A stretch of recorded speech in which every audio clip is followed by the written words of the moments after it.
The following is a presentation of the Arizona Cardinals Broadcast Network. Coming up on Cardinals Birdwatch, a Cardinals legend takes his place among football's immortals. We take you inside Larry Fitzgerald's unforgettable Hall of Fame weekend in Canton, including the moments that made it so special for number 11. Plus, Cardinals fans get the ultimate travel experience. We mic up safety Rabbit Taylor-Demerson for the Hall of Fame game. And Dani Sureck sits down with the newest voice of the Cardinals, JP Shadrick. Cardinals Birdwatch starts right now, presented by SeatGeek. There's one thing that I want you boys to remember most from everything you've heard. Surround yourself with people who tell you what you need to hear, not what you want to hear. Those are the people who actually love you. Copy their examples, and remember, there's never much traffic on the extra mile in life. Bring others along with you. Don't just pursue excellence for yourself. Help others pursue it too. That's the part of this story that matters the most. It's not the likes, it's not the follows, it's not the fame, but the people you travel with, the values you uphold. And in the end, it's not just about excellence, it's about the people who you help get there. Thank you all from the bottom of my heart, and may God bless you all.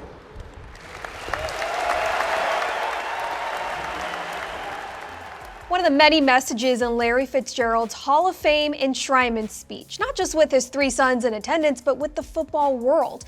Fitz did everything the right way, on and off the field. 17 seasons in the desert, ends as a first ballot Hall of Famer. And every bit of it was deserved. From the Morgan Athletic Club here at State Farm Stadium, the site of the Cardinals training camp, this is Cardinals Birdwatch. Zach Gershman and Dani Sureck here. And Fitz's speech featured all the different emotions. He was sentimental, he was funny, and he had a lot of gratitude for his time with the Cardinals, but he documented it all from the time as a Minnesota Vikings ball boy all the way to that weekend in Canton. Relationships were on display over the weekend. Fitz's son Devin, a Notre Dame wide receiver, helped Fitz unveil the bust, and his relationship with fellow Hall of Fame wide receiver Chris Carter was also on display. Carter put the gold jacket on Fitz for the first time at the gold jacket dinner, and Uncle Chris even earned a jab in Fitz's speech. We saw a side of Fitz that you don't typically see because he showed a lot of emotion. When he would score a touchdown while everybody would have a lot of different fun celebrations, he would just hand the ball to the official. But on that stage in Canton, you got to see all that hard work, the late nights and the early mornings, they all began to pay off. Here's a look back from Canton, Ohio, celebrating Fitz as well as the rest of the 2026 class in this year's Pro Football Hall of Fame. Ladies and gentlemen, making his way through the gauntlet, all time, ladies and gentlemen, 2026 Hall of Famer, Larry Fitzgerald.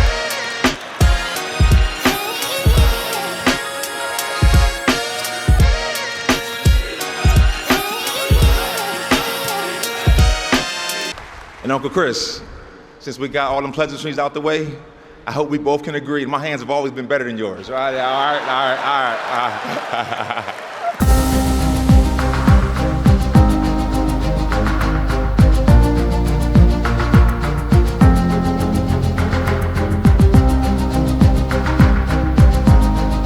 There's never much traffic on the extra mile in life. Bring others along with you. Don't just pursue excellence for yourself. Help others pursue it too. That's the part of this story that matters the most. It's not the likes, it's not the follows, it's not the fame, but the people you travel with, the values you uphold. And in the end, it's not just about excellence, it's about the people who you help get there. Thank you all from the bottom of my heart, and may God bless you all.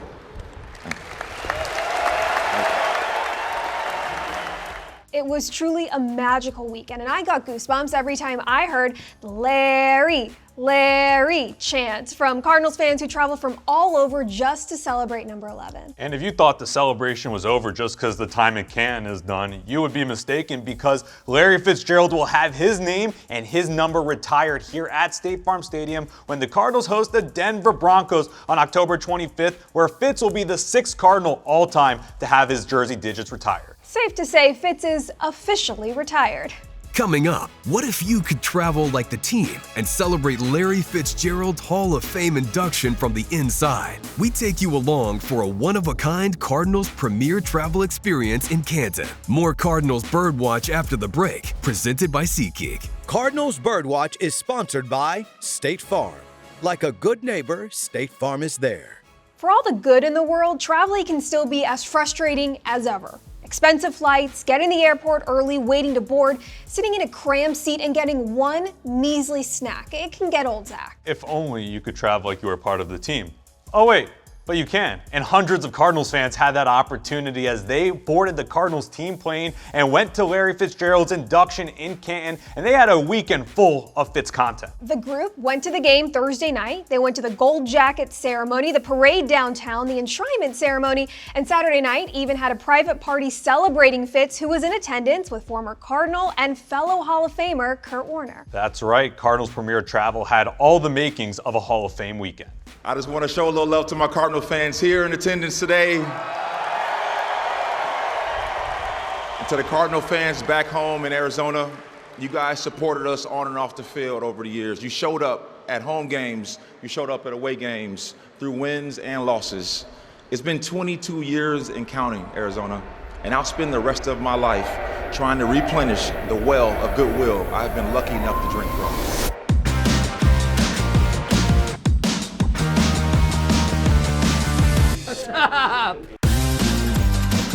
Good evening, and welcome to Canton, Ohio, and the beginning of the NFL season. Larry! Larry! Larry! That shot downfield, got a man! Oh, it's caught, big hit! March inside the 5 for Fay. He'll go in the end zone. He's got it for the touchdown! Larry, I just want to thank you for what you did for our team. You're the GOAT. Congratulations, man. Thank you. Yesterday was great. Got to enjoy the game, and today, really great dinner and great conversation at the table. One of my highlights of today was when Larry came into the room and we're all chanting Larry, and he came kind of really close to me and was smiling and happy. So it looks like he's really enjoying his time as well as we are.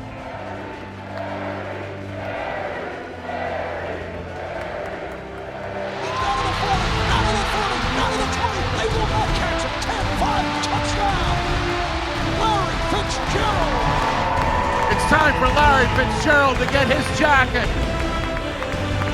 Ladies and gentlemen, Larry Fitzgerald's a Hall of Famer.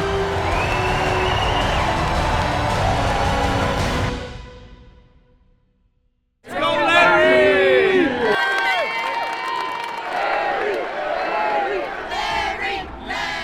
To ever be on the team, to be able to share that moment, not just with family, but with other fans as well, I think is a very unique experience.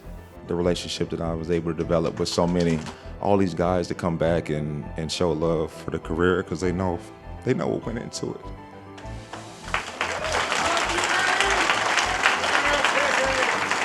They know the sacrifice that goes into it, the early mornings and the late nights and the treatment, and they understand what goes into it, and it means a lot. And now to be able to have that fraternity with some of the greatest to ever do it, and to be able to do it in the same organization, the flagship organization, from the very beginning, that means a lot. Ladies and gentlemen, Pro Football Hall of Famer, class of 2026, Larry Fitzgerald. We all know just how much Larry meant to the Bird Gang, but I think over this weekend you were able to see just how much the Bird Gang meant to Larry, because when everybody returned from Canton and they got to open up the Sunday paper, they saw that Fitz left them a message saying thank you for welcoming him into the desert. A one-of-a-kind Cardinals Premier Travel experience for a one-of-a-kind Cardinals legend. Still ahead, preseason may not count in the standings, but every rep matters. We go mic'd up with safety Rabbit Taylor-Demerson for an inside look at the Cardinals Hall of Fame game. Cardinals Birdwatch continues in a moment, presented by SeatGeek. The segment is presented by SeatGeek, official primary ticketing partner of the Arizona Cardinals. Preseason games don't affect the regular standings, but they do matter. Extra reps, extra time working through logistics, communication, and the Cardinals got extra opportunities at those things playing in the Hall of Fame game. That extra game gave the Cardinals more time to install the offense, which head coach Mike LaFleur talked glowingly about. But that extra opportunity also meant the Cardinals were afforded the opportunity to not have to play the starters in the Hall of Fame game, which gave a lot of those players fighting for roster spots an opportunity to show what they're made of. Not just show the Cardinals, show the other 31 teams watching the tape. The final score doesn't matter. What matters are players taking advantage of those opportunities, and safety Rabbit Taylor-Demerson did just that. The 2024 fourth rounder has played in a handful of games since he came to town back of 2 years ago, but he also had the opportunity to earn some reps in the Hall of Fame game because at practice since the addition of Dewey Wingard at that safety spot, reps are limited, but at the Hall of Fame game, we got to get up close and personal as Rabbit was mic'd up.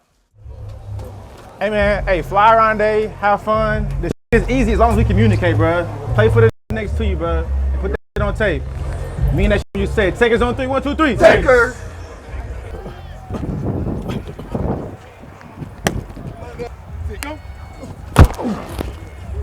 DB's on the 20, come on.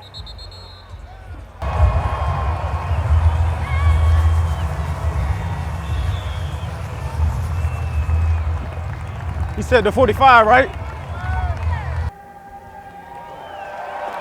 Come on, kid, come on. Fast physical, fast physical. Larry! So put your hands on somebody and let's play. Put your hands on somebody and let's play. Come on with it. Come on with it. Here we go. Win on me, win on 3. 1, 2, 3. Win. Here we go, here we go, here we go, here we go.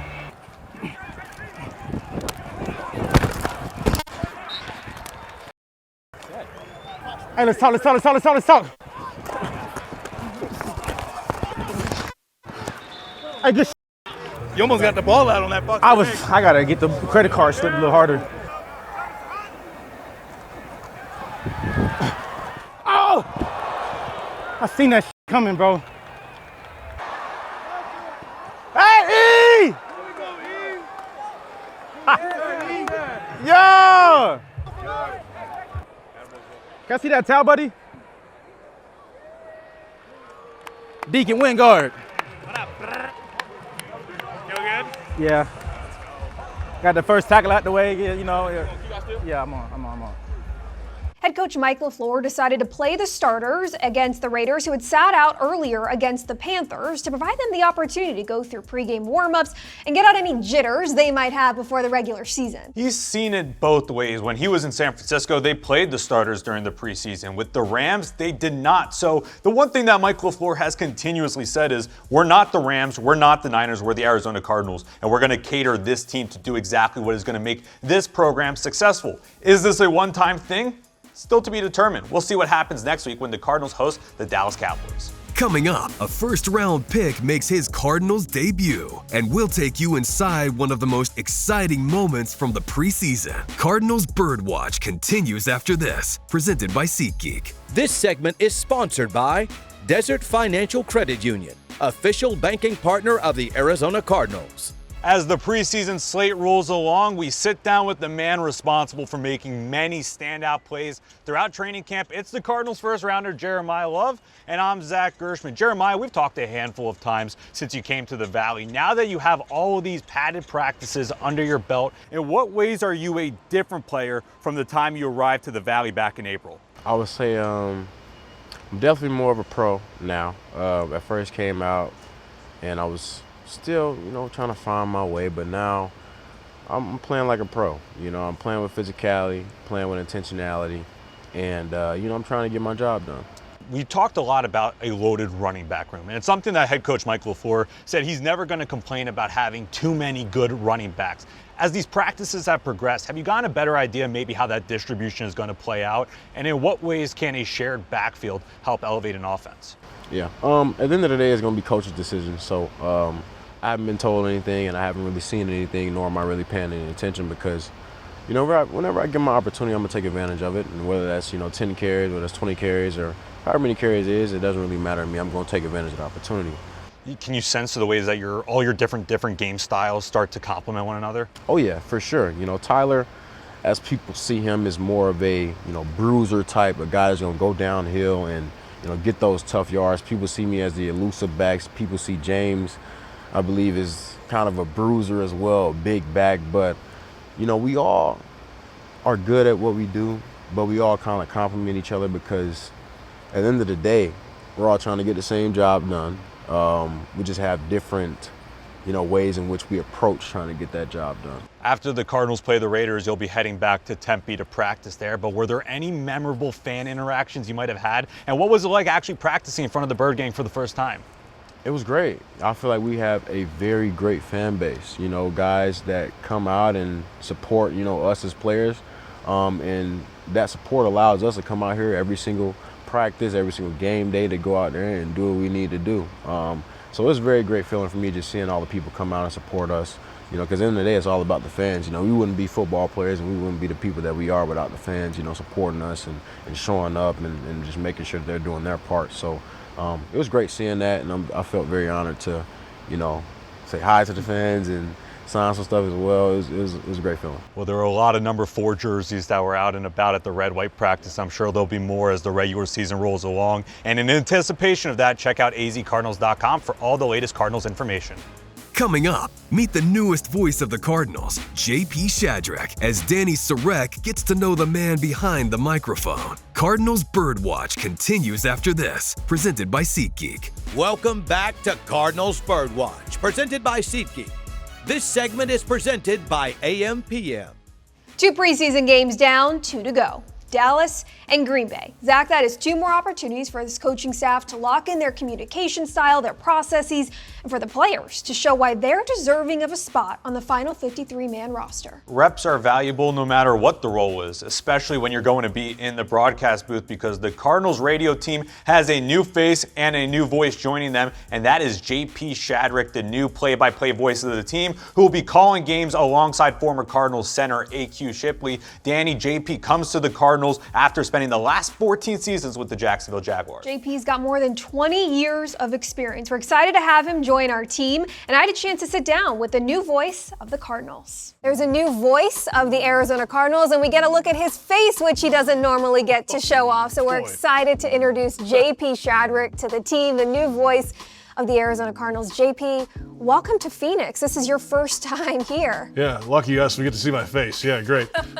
It is.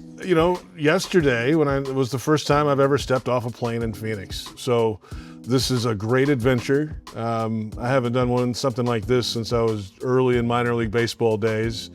But back when you're 23, you don't have any stuff to carry with you, any experience to carry with you, any home items to carry with you. I've got all that stuff to try to deal with and coordinate, and also at the same time learning the Arizona Cardinals, which is the number 1 priority. All the other stuff will take care of itself. But I'm really excited to be here. Really it is ground running for you. 14 years, though, with the Jacksonville Jaguars. What excites you most about calling games for this Cardinals team? Well, calling games for this Cardinals team is the most exciting part, because in Jacksonville, the 14 years, I literally did everything else. It was your role. I hosted television shows and coaches talk shows and emceed events and community events and met with fan rallies. Everything you could imagine except the games. That was the one thing that was not on my radar there. So I did some work on the side, getting some game work in these other roles, these other networks, but I'm excited to be able to contribute where I can with Cardinals coverage during the week, because there's a lot of great talent here and a lot of people behind the scenes who make this thing that are great anyway. I'm going to pick some spots that I think I can help and contribute, and then pay it off on game day with 3 hours of football. We're looking forward to have you join our coverage. You were born in Alabama. You went to the University of Alabama.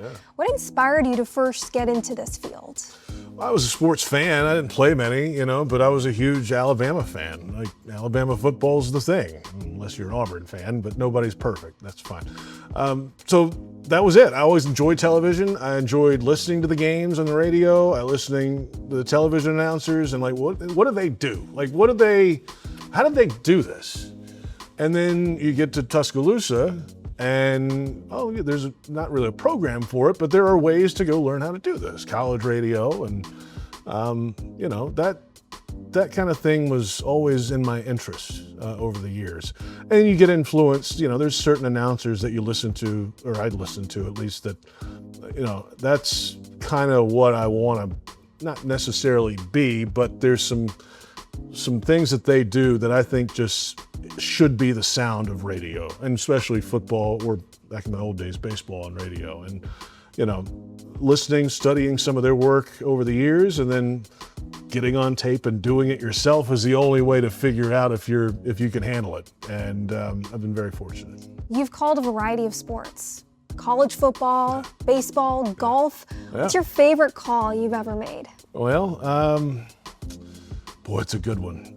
We had the Iron Bowl on Touchdown Radio in 2021.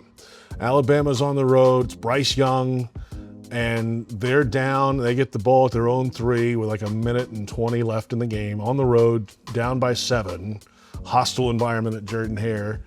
And they drive the field and score with 20 seconds left to tie the game with some freshman receiver who came in because the other guy got ejected. And they go to 4 overtimes. First overtime Iron Bowl ever. And for a kid from Alabama to be able to call the Iron Bowl, first off, and then that kind of game, the long touchdown pass to tie it, the 4 overtimes.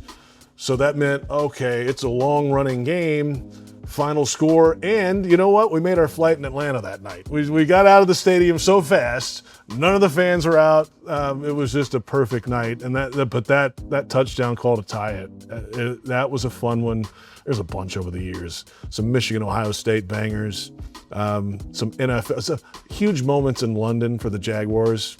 I was doing Jaguars pregame, then I'd slide over and call the game on Westwood One, neutral.